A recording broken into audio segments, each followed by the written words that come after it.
But I remember, for some reason or other, being very excited when Fidel Castro made the revolution in Cuba. And I was a kid, and I remember reading that. And it was just seemed right and appropriate that poor people were rising up against rather ugly rich people.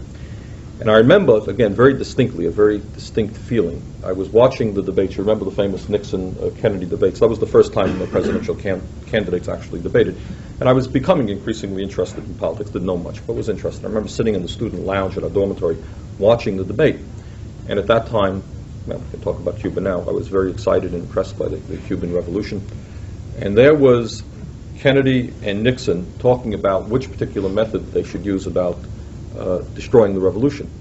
And I remember the irony, as we learned the history later on, Kennedy was saying that Nixon was too soft on communism. Let me pick up a point that Rick was making. In Cuba, we should deal firmly with Fidel Castro. And Nixon was playing the role of, hey, you got to be patient. You know, you can't do these things. You got to negotiate. Well, of course, what he was upset about is that secretly they were planning the Bay of Pigs invasion right then.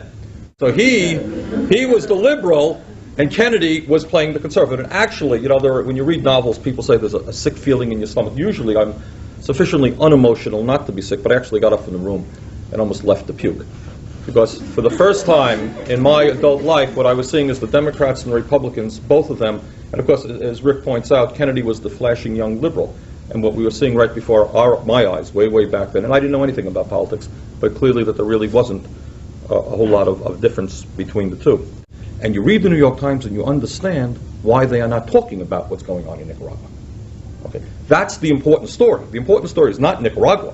It's not the United States government attitude toward Nicaragua, which is no different than it's been in 50 years. The United States has the right to destroy any government in Latin America that they want, and that's been consistent for 50 or 100 years. There's nothing new about that.